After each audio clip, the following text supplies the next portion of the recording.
Halo Bre, terima kasih sudah mampir dan klik video ini. Semoga rokok dan kopi kalian lancar. Tanpa banyak kata, kita mulai.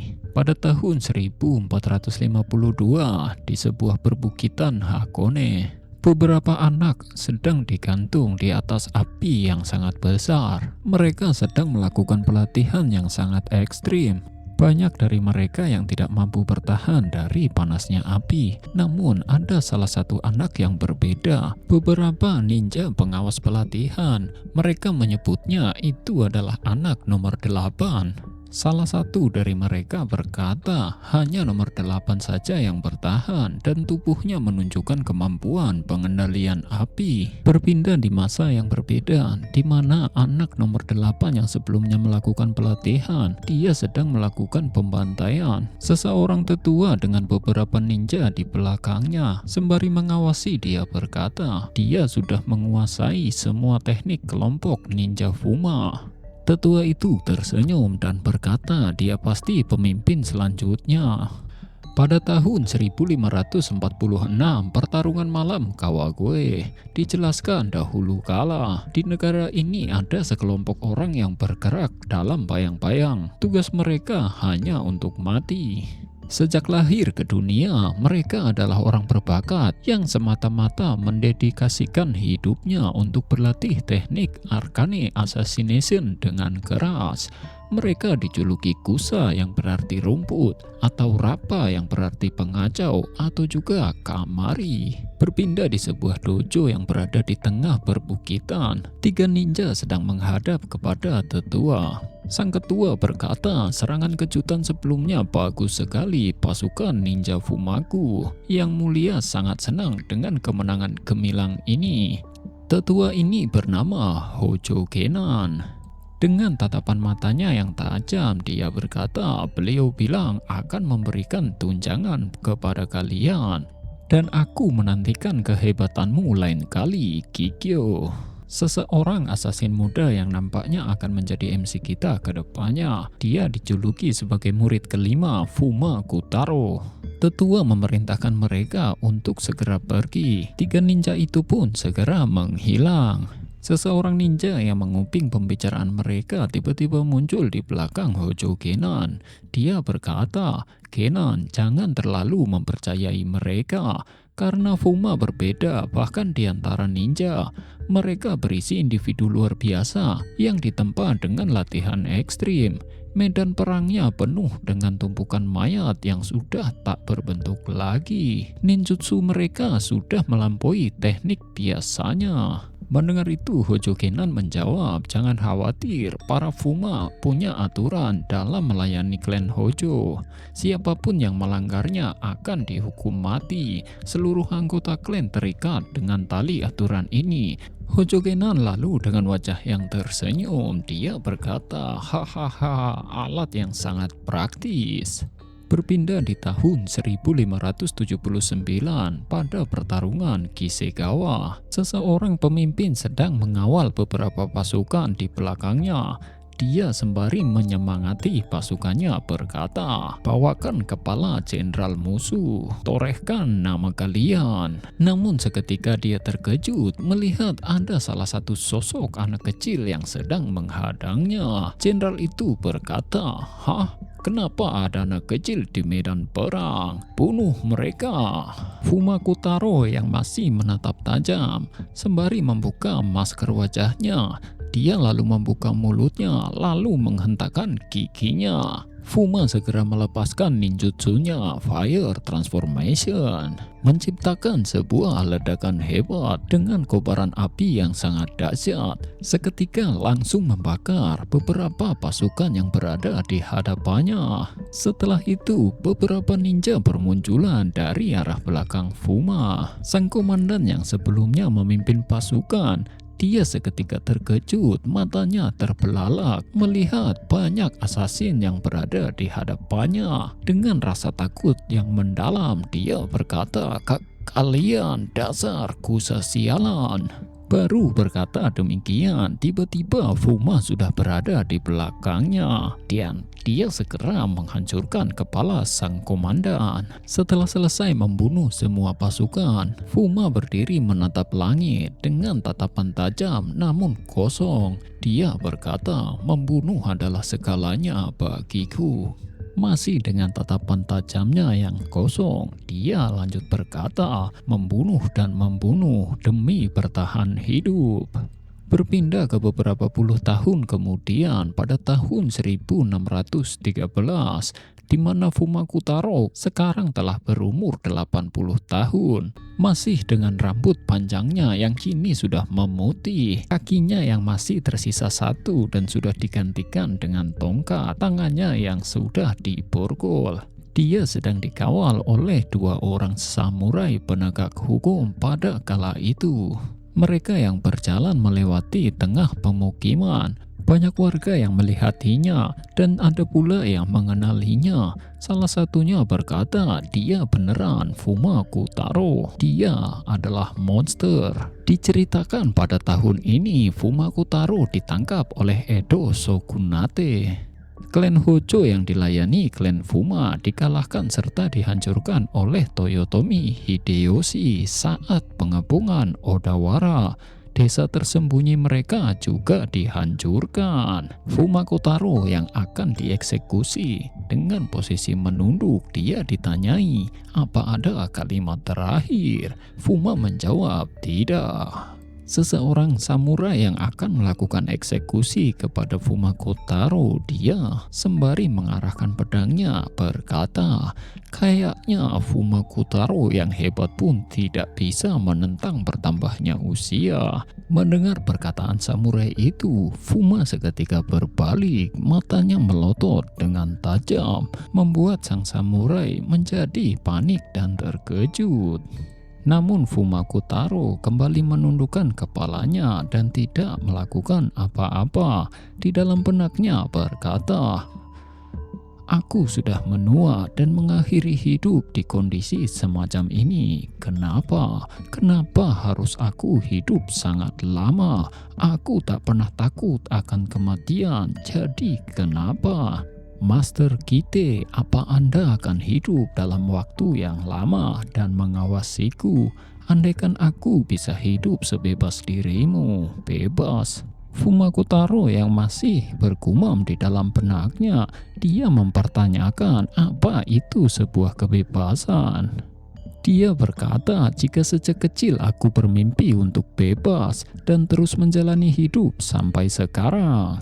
Samurai segera melesatkan pedangnya dan memisahkan kepala Kotaro dengan tubuhnya. Fumakutaro kini yang telah dieksekusi, kepalanya tergelinding, terpisah dari tubuhnya, matanya masih terbelalak dan sedikit kesadarannya masih belum pergi dari tubuhnya. Dengan sedikit kesadaran yang masih berada di matanya, dia melihat sebuah tangan besar yang menuju ke arahnya. Tangan itu berasal dari sebuah gerbang dimensi dengan sosok yang masih tidak terlihat. Sosok itu berkata, aku memilihmu. Aku adalah sosok yang mengawasi dunia melalui segala hal. Sosok itu masih menunjuk kepala Fumakutaro. Dia berkata, kau akan hidup lagi. Pandangan Fuma seketika menjadi gelap. Beberapa saat kemudian, pandangan Fumakutaro yang kini menjadi gelap,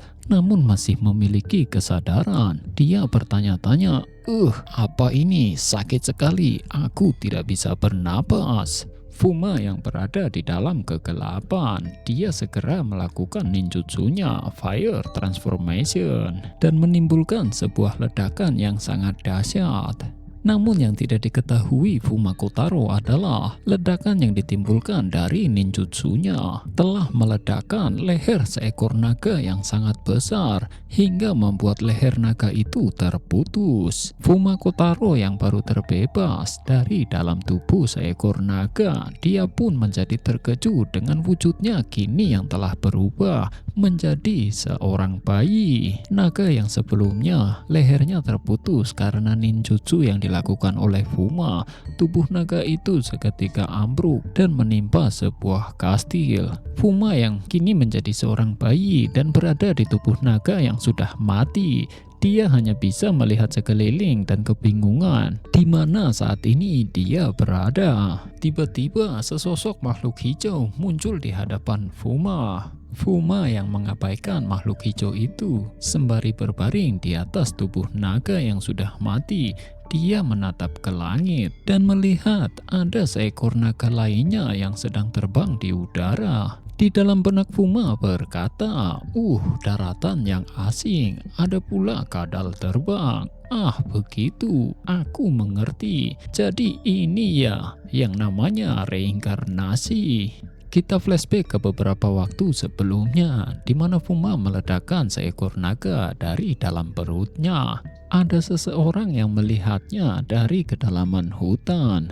Orang itu yang melihat Fuma keluar dari sebuah ledakan dari tubuh seekor naga. Matanya menjadi terbelalak. Sementara Fuma yang kini menjadi seorang bayi dan baru terbebas dari tubuh seekor naga, dia menjadi tertawa. Di dalam benaknya berkata, aku dilahirkan kembali. Perasaan yang menyegarkan sekali. Mulai sekarang aku bebas.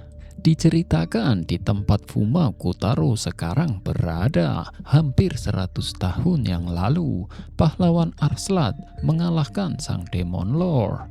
Dia beserta kelompoknya disebut sebagai 4 pahlawan besar dan menjadi legenda. Dengan kehadiran Demon Lord yang baru, kekuatan bangsa demon meningkat pesat.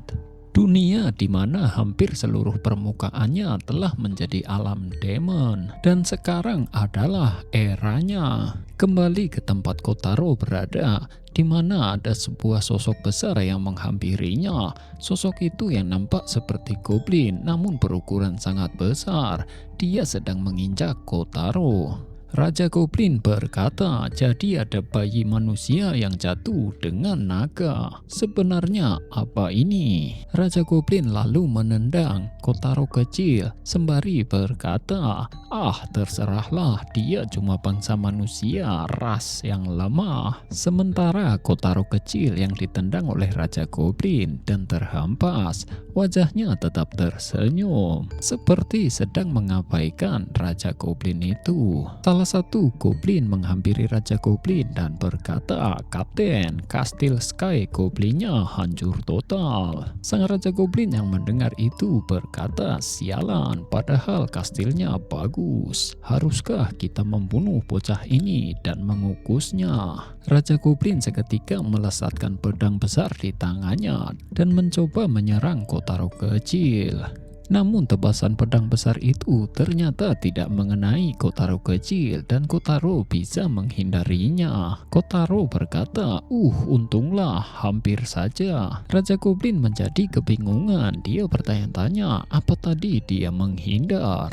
Kotaro kecil yang kini merasa terancam karena akan dimusnahkan oleh seorang Raja Goblin.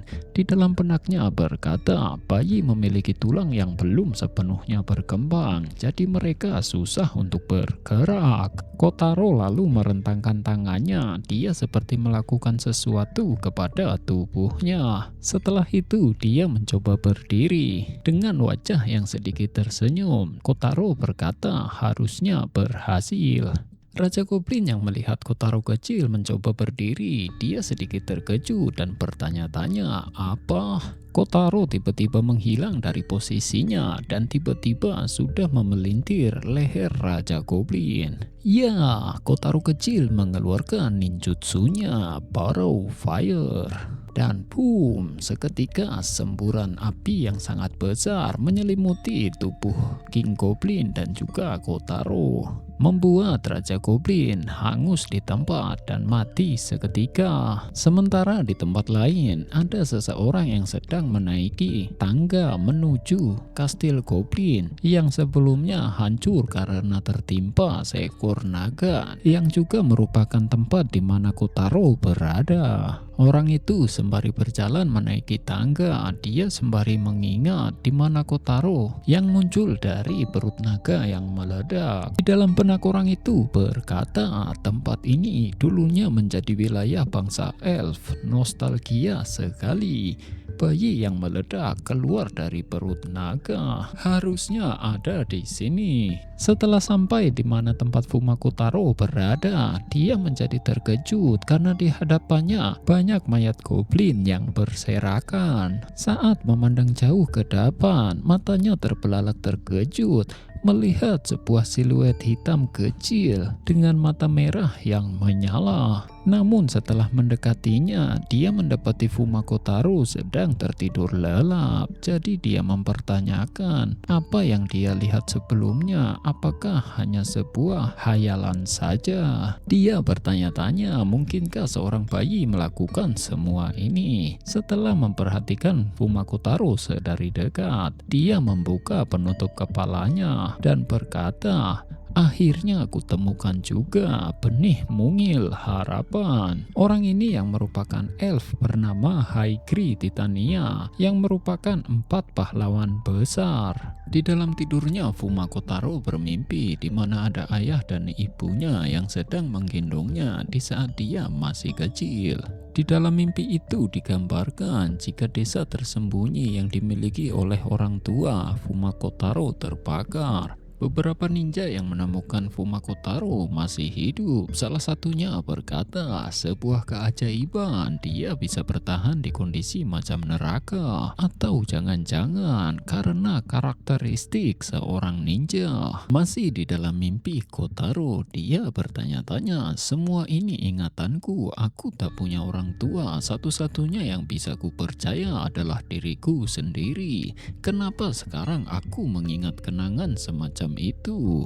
Ketika Fuma membuka matanya, dia sedikit terkejut karena dia sekarang berada di gendongan seorang wanita elf. Kotaro yang nampak terkejut, dia menanyakan siapa orang yang menggendongnya. Haikri Titania yang melihat Kotaro sudah terbangun, dia segera meletakkan Kotaro di atas sebuah batu. Lalu dengan posisi menunduk memberi hormat, dia berkata, senang bertemu denganmu Fuma Kotaro. Namaku Haikri Titania.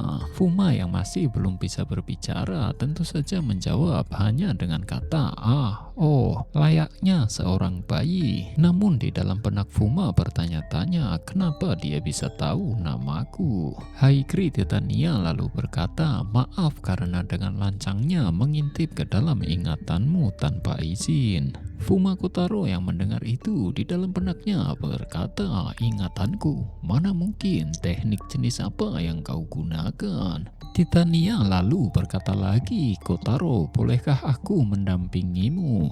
Aku yakin kau akan kesusahan dengan tubuh seorang bayi, karenanya aku dengan senang hati akan membantumu. Mendengar itu, Fuma Kotaro di dalam benaknya berkata, membantu katamu, apa ini niatmu sebenarnya? Ya, terserah. Kalau dia mencoba main-main, cukup kubunuh saja dia. Aku tidak tahu apa-apa mengenai dunia ini dan tubuhku masih bayi. Lebih baik memanfaatkan apapun sebisa mungkin. Fuma lalu menjawab dengan bahasa bayinya, sembari tersenyum lebar menandakan jika dia setuju. Mendengar itu, Titania segera memeluk Kotaro hingga membuat Kotaro sedikit susah bernafas. Titania yang menyadari jika Kotaro susah bernapas, dia melepaskannya kembali sembari meminta maaf. Titania berkata jika dia terlalu senang. Sementara di dalam benak Kotaro berkata, gadis kecil ini jangan-jangan dia mencoba mengelabuiku. Benar, gadis ini dia haus darah. Bagaimana bisa ada orang semacam ini? Satu-satunya yang bisa aku percaya adalah diriku sendiri. Aku tidak butuh kebaikan orang lain karena hanya akan menumpulkan akalku. Dan cara berpikir begitu yang diinginkan mereka. Mereka mau aku menjadi anjing mereka. Begitulah cara berpikir mereka. Aku tak perlu menahan diriku sendiri di kehidupanku yang sekarang. Hati yang terikat dengan orang lain, aku tidak bisa mendapatkan kebebasan sama sekali. Namun Kotaro yang masih berada di tangan Titania, tubuhnya merasa ngantuk kembali. Kotaro dengan sisa kesadarannya sebelum dia benar-benar tertidur di dalam benaknya berkata, aku sudah ngantuk lagi, ini pasti karena tubuh yang masih bayi. Tapi aku merasa nyaman sejak datang ke dunia ini. Kira-kira kapan terakhir kali aku tidur seperti ini? Ya, benar, niat membunuh yang selalu tertuju kepadaku sudah hilang. Kotaro pun tertidur lelap di pangkuan Haikri Titania. Sementara Titania yang memandangi Kotaro yang tertidur lelap di pangkuannya, dia berkata, "Kotaro, tidurlah yang nyenyak, karena aku ada di sisimu. Kamu tidak lagi sendiri di dunia ini." Kita flashback di beberapa waktu sebelumnya, di mana Titania yang baru datang ke kastil Goblin dan menemukan Kotaro yang sedang tertidur. Titania yang melihat banyak mayat goblin berserakan di sekitarnya. Dia bertanya-tanya, "Apa kau yang melakukannya? Siapa sebenarnya dirimu?" Titania lalu menggunakan sihirnya untuk membaca ingatan. Titania setelah menempelkan jarinya di kepala milik Kotaro kecil, dia seketika bisa melihat semua ingatan Kotaro di dunia sebelumnya, di mana Kotaro yang menjadi assassin pembunuh saat dia dieksekusi pada umur 80 tahun. Juga ingatan saat dia membunuh King Goblin. Titania yang melihat ingatan dari Fuma Kotaro tidak sengaja meneteskan banyak air mata di wajahnya. Sembari masih meneteskan air mata, di dalam benak Titania berkata, menekan emosi seseorang seumur hidup. Sungguh ninja-ninja ini menyeramkan sekali. Salah langkah sekali saja, maka mereka akan menjadi bangsa demon. Tapi ada cahaya di jantung anak ini. Tidak peduli betapa kesepiannya dia, tidak pernah sekalipun kehilangan harapan. Hati yang tak pernah jatuh dalam keputusasaan, kualitas seorang pahlawan. Di kehidupan ini aku ingin kau memahami cinta, karena kau tidak lagi sendirian. Tiba-tiba King Goblin yang sebelumnya ternyata belum benar-benar mati, dia sekarang berada di belakang Titania. Di dalam benak King Goblin berkata, "Mustahil, ini semua disebabkan oleh bayi manusia." Lalu dia segera akan menyerang Titania dari arah belakang. Fuma yang menyadari niat membunuh, matanya seketika terbuka. Dia seperti mengeluarkan ninjutsunya dan membuat tubuh King Goblin kini benar-benar hancur berantakan. Karena serangan itu pula beberapa bukit tinggi di belakang Titania seperti terpotong-potong menjadi beberapa bagian.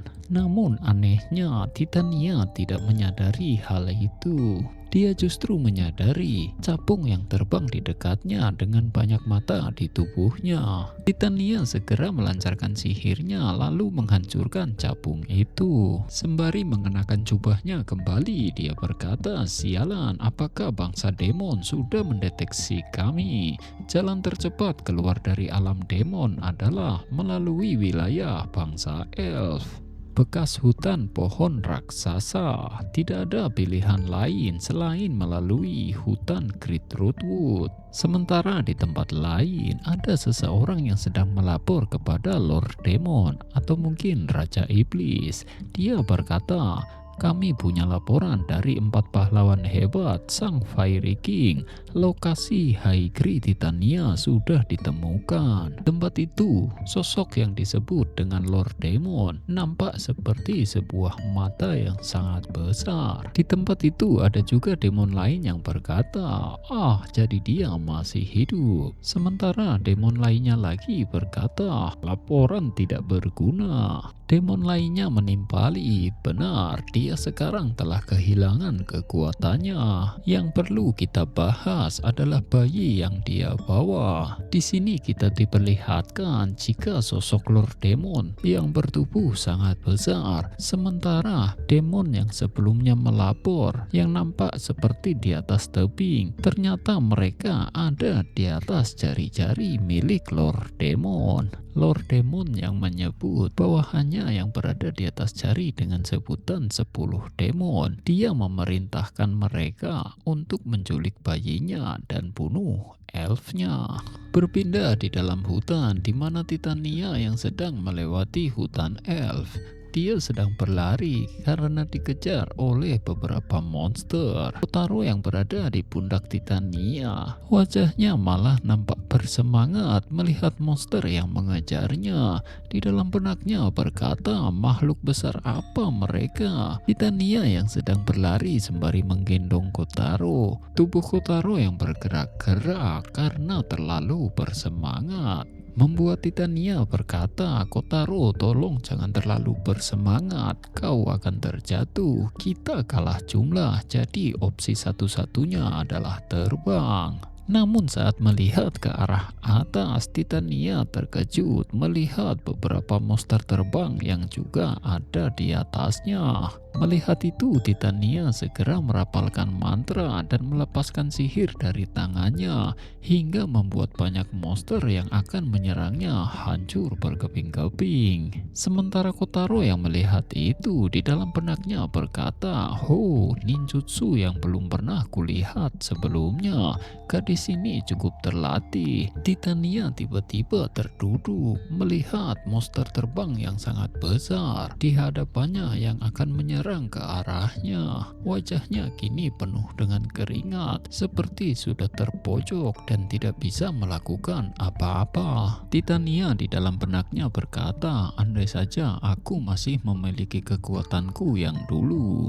Tiba-tiba beberapa peri kecil muncul. Salah satu dari peri kecil itu dengan wajah tersenyum dia berkata, beraninya kalian menginjakan kaki di hutan ini lagi, dasar bangsa elf yang busuk. Wajah peri kecil itu tiba-tiba menjadi menyeramkan. Titania yang melihat itu hanya bergumam di dalam benaknya, bangsa peri, sudah kuduga aku tidak bisa menghindari ini. Fumakotaro yang melihat peri kecil di hadapannya, dia malah tampak riang dan penasaran. Dia bertanya-tanya, makhluk aneh lainnya muncul lagi.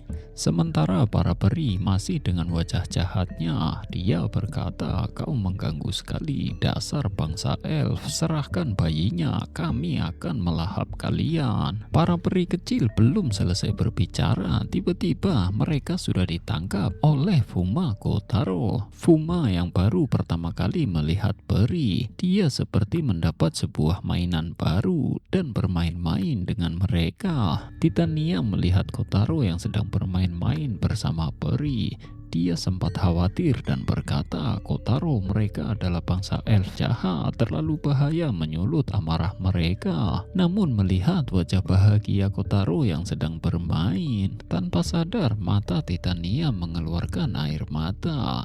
Di dalam benaknya berkata, Kotaro, aku juga merasa senang untukmu. Aku bahagia karena kau bisa lepas dari perasaan kesepian di masa lalumu. Para peri kecil yang menjadi kesal, dia seketika akan menyerang Kotaro menggunakan jarum yang dikeluarkan dari mulutnya. Jarum beracun kini berterbangan sangat banyak ke arah Kotaro yang masih sibuk bermain. Namun saat jarum-jarum itu akan mengenai Kotaro, dia memasuki mode seriusnya kembali dan menangkap beberapa jarum di tangan dan kakinya. Dengan tatapan tajamnya, Kotaro melesatkan semua jarum-jarum itu yang berada di tangan dan kakinya dan berhasil membunuh semua peri kecil hingga membuat mereka bertumbangan. Kotaro di dalam benaknya berkata, ya, aku tidak bisa menahan untuk tidak bereaksi saat berhadapan dengan niat membunuh. Mereka benar-benar merusak moodku. Namun tiba-tiba setelah melesatkan beberapa serangan sebelumnya, tubuh Kotaro kini tiba-tiba menjadi ngantuk. Saat itulah ada sebuah jarum yang melesat ke arah Kotaro. Titania yang menyadari itu, dia segera melesat dan menolong Kotaro. Namun sangat disayangkan, punggungnya terkena oleh jarum besar. Titania yang punggungnya terkena serangan jarum beracun, kesadarannya kini mulai berkurang. Dari kejauhan nampak sosok yang melesatkan jarum sebelumnya. Sosok wanita yang bertubuh mirip serangga dan juga memiliki 6 sayap. Dia adalah Raja Fairy, Elva. Elva berkata, serahkan bayinya Haigri lalu matilah. Dan aku akan diakui sebagai salah satu dari 10 demon. Titania yang tampak terkejut, dia bertanya, tidak mungkin, apakah kau kini berkomplot dengan para demon? Elva seketika membentak, diam. Dia lalu segera mengeluarkan senjata dari dalam mulutnya yang nampak seperti sebuah pedang. Sembari mengacungkan senjatanya, Elva berkata, aku tidak akan lagi mau menerima perintahmu, bangsa elf. Serangan pertama Elva yang masih sempat dihindari oleh Titania. Elva menyiapkan serangan keduanya dengan banyak racun yang keluar dari dalam pedangnya. Elva berkata, racun pekat ini bisa melelehkan dan mengikis segalanya. Aku akan menghabisimu dengan serangan selanjutnya. Elva segera melesatkan serangan keduanya. Namun serangan kedua itu berhasil ditahan menggunakan satu jari oleh Kotaro. Kotaro yang sedang menahan sebuah serangan dari Elva. Di dalam benaknya berkata, kenapa aku merasa janggal? Aku tidak bisa mengabaikan gadis ini. Sementara Eva serangannya yang ditahan oleh satu jari oleh Kotaro. Dia berkata, wah, menghentikan tebasan pedangku hanya dengan satu tangan. Aku paham sekarang alasan bangsa demon menginginkanmu. Kau bukan bayi biasa. Kotaro yang merasa tubuh bayinya sangat menyusahkan. Ia segera menggunakan teknik ninjutsunya. Matanya yang sebelumnya berwarna hijau kini berubah menjadi warna ungu. Sembari mengacungkan jari tangan kanannya, Kotaro mengeluarkan ninjutsunya yang bernama Finger Saver. Tubuh Elva sang Raja Fairy seketika tercabik-cabik. Kedua tangannya putus, pundak dan perutnya berlubang. Kotaro yang akan melancarkan serangan lanjutan. Titania menghentikannya dan berkata, Kotaro, tolong tunggu dulu sebelum membunuhnya. Elva yang mendengar perkataan Titania, dia bertanya, apa rencanamu, Haigri? Haigri, Titania menjawab, aku ingin menyelamatkanmu. Titania lalu menjelaskan kepada Kotaro, pada zaman dahulu bangsa elf dan bangsa Fairy hidup berdampingan di hutan ini. Dulu tempat ini disebut sebagai hutannya pohon raksasa. Tanah yang sangat melimpah. Sejak zaman kuno, Raja Elf dan Raja Fairy telah membentuk aliansi dan hutan ini pun terus berkembang. Bangsa elf dengan kebijaksanaan mereka yang superior mengatur tata kelola hutan. Sementara bangsa Fairy dengan jumlah mereka dan kemampuan bertarungnya melindungi hutan dari ancaman musuh. Bangsa elf pun memanfaatkan bangsa Fairy yang kemampuan peradaban serta kecerdasannya rendah. Memanfaatkan dan dimanfaatkan, harusnya kedua ras dengan kepentingan sama sejajar. Tapi tak lama perasaan hina, kebencian, emosi gelap mulai tumbuh. Dan perang antara bangsa elf dengan bangsa Fairy pun terjadi. Pada saat itu aku masih muda dan lemah. Tidak ada yang bisa aku lakukan. Mendengar itu di dalam benak Kotaro berkata, ternyata di dunia lain juga sama saja pihak yang memanfaatkan dan yang dimanfaatkan. Tapi gadis ini memegang keyakinan teguh di usia yang masih belia. Titania masih lanjut berkata, kejadiannya 150 tahun yang lalu. Mendengar itu Kotaro menjadi terkejut. Dia berkata di dalam benaknya, apa gadis ini lebih tua dariku? Sebenarnya dunia apa ini? Elva sembari tersenyum berkata, racunnya pasti sudah menyebar dalam tubuhmu sekarang. Kau akan mati, Haikri. Membunuh sang putri akan sedikit mengurangi penyesalan bangsa Fairy. Mendengar itu, Titania berkata, hentikan Elva, konflik berkelanjutan ini tidak ada gunanya. Itu cuma akan menghancurkanmu. Elva yang mendengar perkataan Titania, dia menjadi kesal dan berkata, diamlah, ini adalah misiku. Selama perang saat itu, aku juga seorang putri. Jadi beneran takdir kita sebagai putri yang bertahan bisa bertemu kembali seperti ini. Aku harus membunuhmu dan mengurangi penyesalan bangsa Fairy. Setelah selesai berkata demikian, sebuah rune sihir muncul di leher Elva. Titania yang bertanya tentang rune sihir yang berada di lehernya. Elva menjawab jika ini adalah kekuatan yang diberikan Demon Lord. Scene berpindah kepada kenangan Elva dan Titania semasa kecil, di mana mereka sedang duduk berdua sembari mengobrol tentang konflik yang tidak pernah berakhir. Dalam kenangan itu, Elva berkata, kita sudah berteman selama ini dan akan tetap berteman untuk selamanya. Berpindah di masa sekarang di mana Elva yang kini telah berevolusi dengan bentuk yang sangat mengerikan yang didapat dari kekuatan demon. Setelah Elva benar-benar sudah berevolusi, dia segera akan menyerang Titania.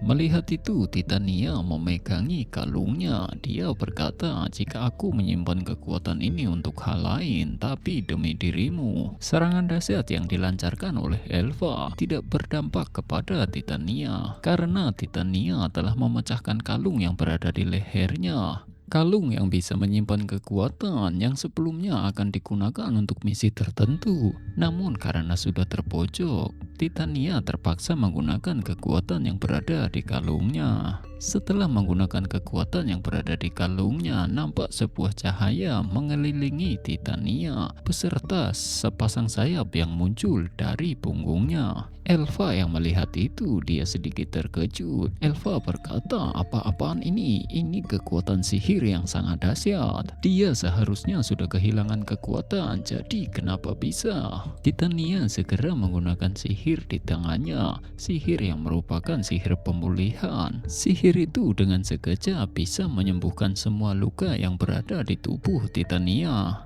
Begitu pula dengan Fumako Taro yang berada di gendongan Titania. Dia merasakan efek sihir yang dikeluarkan oleh Titania. Kotaro berkata jika tubuhnya kini menjadi lebih ringan. Elva yang masih menetapi Titania menggunakan sihirnya. Dia berkata itu adalah sihir tingkat tinggi. Itu adalah sihir yang dimiliki Titania saat dia masih menjadi Great Sage. Titania segera mengacungkan tangannya bersiap mengeluarkan sihir ke arah Elva. Titania berkata, Elva, aku akan menyelamatkanmu.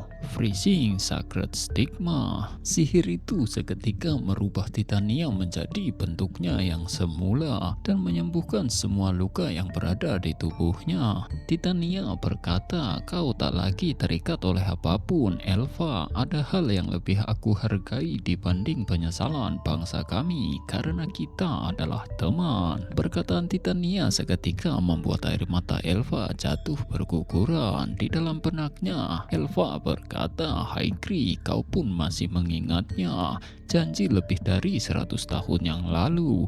Saat Elva sedang termenung di dalam lamunannya, Fumako Taro turun dari gendongan Titania. Dia menghampiri Elva dan mencoba meraih tangannya. Namun sebelum tangannya teraih oleh Fumako Taro, tubuh Elva seketika ambruk dihantam oleh sosok demon yang muncul dari belakangnya. Demon itu berkata, padahal sudah menerima anugerah segel terbaik, tapi tetap berakhir begini, tidak bisa dimaafkan. Demon wanita ini bernama Apru. Dia merupakan salah satu dari 10 demon. Titania yang melihat Elva, padanya telah hancur karena dihantam oleh demon Apru. Dia segera menjadi murka. Titania segera menyiapkan dua sihir di tangan kiri dan tangan kanannya. Sihir dari tangan kanannya digunakan untuk memindahkan Elva dan juga Fuma Kotaro. Sementara dari tangan kirinya, Titania mengeluarkan sihir yang sangat dahsyat untuk menyerang Demon Apru. Saking dahsyatnya sihir itu sampai membuat lubang yang sangat besar di dataran. Namun sihir besar itu ternyata tidak terlalu mempan terhadap Demon Apru. Apru yang sama sekali tidak terluka, dia hanya berkata, wah, jahat sekali. Mendadak menyerang aku seperti itu. Badanku menjadi belepotan. Melihat itu, di dalam benak Titania berkata, tidak kusangka mantra fire terkuat tidak mempan padanya. Sementara Demon Apru sembari menunjuk ke arah Titania, dia berkata, Apru marah banget sekarang. Dia segera akan bersiap untuk melancarkan serangannya. Titania yang melihat Apru melesat dengan kecepatan yang sangat dahsyat. Titania segera mengeluarkan sihirnya, Barrier Creation Spell. Sebuah tanah dan bebatuan yang berada di sekitar Titania segera terangkat dan terbang, membentuk sebuah bola dan melindungi Titania yang berada di dalamnya. Demon Apru yang sebelumnya sedang melesat, dia segera menghantam barrier yang dibuat oleh Titania. Barrier itu seketika hancur hanya dengan satu kali hantaman. Namun Titania telah menyiapkan serangan sihir yang kedua dari dalam barrier ketika barriernya telah hancur. Freezing Sacred Stigmata. Namun sangat disayangkan kembali, sihir itu meleset dan tidak mengenai Demon Apru. Titania setelah mengeluarkan sihir yang kedua, tubuhnya tiba-tiba menjadi lemah. Apru yang melihat itu, dia mengejek Titania, apakah sihirmu telah habis? Apa sihir yang kau simpan di dalam Gridstone-mu telah habis? Itu sangat membosankan. Demon Apru sembari memasang wajah senyum, dia bersiap menghantam Titania menggunakan tangannya. Sebelum Demon Apru melancarkan pukulannya, dia berkata, iya, akan ku beritahu hal menarik sebelum kau musnah. Akulah yang menghasut Elva karena dia adalah serangga yang sangat bodoh. Setelah itu Demon Apru tertawa terbahak-bahak. Titania yang sudah kehabisan kekuatan, dia hanya bisa merasa kesal sembari berkata, kau mempermainkan sahabatku. Apru masih dengan senyum jahatnya berkata, ekspresimu sangat bagus, kau memang pantas untuk dibunuh. Sementara dari kejauhan, Fuma Kotaro yang sebelumnya diamankan menggunakan sihir oleh Titania, dia menjadi kesal, matanya menjadi merah. Kembali kepada Apru di mana dia sudah bersiap menghantamkan tinjunya ke arah Titania. Tinju Apru yang dihujamkan secara bertubi-tubi ke arah Titania, seperti ada yang menangkis serangan itu. Hingga pada pukulannya yang terakhir, nampak tangan kecil sedang menangkis pukulan milik Apru. Ya, Fuma Kotaro kini telah berdiri di hadapan Apru. Dengan wajah yang gelap dan mata yang memerah, Kotaro mengeluarkan ninjutsunya yang bernama Direction. Tubuh Demon Apru seketika tercabik-cabik dan hancur lebur. Dijelaskan jika ninjutsu redirection adalah fundamental teknik ninja taijutsu yang dapat menyimpan serangan lawan di dalam tubuh sebelum melepaskannya kembali. Titania yang melihat kejadian di hadapannya, dia hanya terdiam. Di dalam benaknya berkata, luar biasa. Sementara di dalam benak Fuma Kotaro, dia berkata, membunuh adalah segalanya bagiku. Membunuh diriku, membunuh musuhku, aku telah membunuh semuanya karena aku adalah ninja tanpa emosi. Namun perasaan apa ini? Aku tidak ingin kehilangan gadis itu.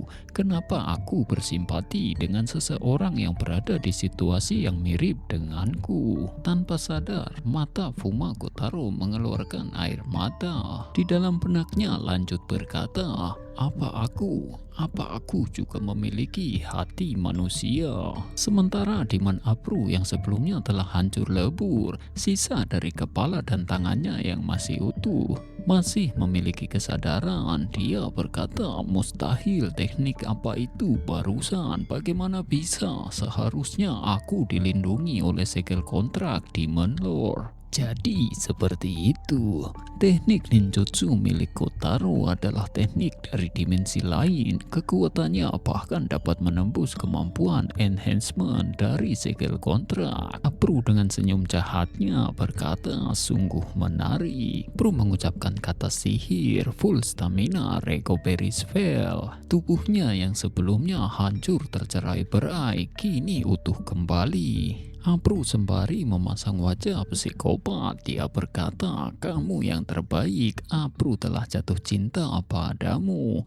Aku bersemangat sekali. Mata itu adalah mata seorang pembunuh yang telah membunuh ribuan jiwa. Itu adalah mata milik seseorang yang tahu apa itu emosi gelap. Kamu sangat cocok berada di sisi Demon Lord. Jahat dan mengerikan, kamu adalah salah satu dari kami. Jiwa baik yang kewarasannya telah dihancurkan oleh penderitaan. Bergabunglah dengan kami dan kuasailah dunia. Fuma Kotaro yang mendengar itu di dalam benaknya berkata, yang kuat mengendalikan yang lemah. Dunia ini tidak ada bedanya dengan era tempatku berasal. Menguasai. Fuma Kotaro mengeluarkan lidahnya dan mengejek ke arah Apru. Melihat itu, Apru seketika tertawa terbahak-bahak. Tubuhnya kini berevolusi, sembari berkata, aku akan membawamu dengan paksa. Aku akan setengah membunuhmu, jadi kerahkan semua kemampuanmu. Titania yang melihat perubahan bentuk dari Demon Apru di dalam benaknya berkata, sungguh fighting spirit yang luar biasa. Ini adalah kekuatan penuh dari salah satu 10 demon. Demon Apru kini dengan tubuh yang sangat besar, dia segera menyiapkan tinjunya, exploding demon fist, dan mengarahkannya ke arah Fuma Kotaro. Titania yang melihat itu, dia menjadi panik. Di dalam benaknya berkata, tidak peduli sekuat apa ninjutsu milik Kotaro, pasti ada batasan yang dia miliki. Serangan kali ini pasti. Tania lalu berteriak, Kotaro sama, lari. Ya, laki-laki Kotaro sama berhasil menahan serangan dari Demon Apru. Dengan satu tangan kanannya yang menahan serangan Demon Apru, Kotaro sama berkata ninjutsu redirection. Ninjutsu yang sama yang sebelumnya digunakan oleh Kotaro. Tubuh Demon Apru kini telah benar-benar musnah, tidak bersisa. Titania yang melihat itu sungguh menjadi sangat terkejut. Sementara di dalam benak Fuma Kotaro, dia berkata, aku benci mereka yang berkuasa. Seperti apa kelanjutan dari kisah Fuma Kotaro, seorang ninja yang berinkarnasi ke dunia para demon? Kita tunggu di part selanjutnya. Mohon maaf jika ada salah kata. Terima kasih dan sampai jumpa.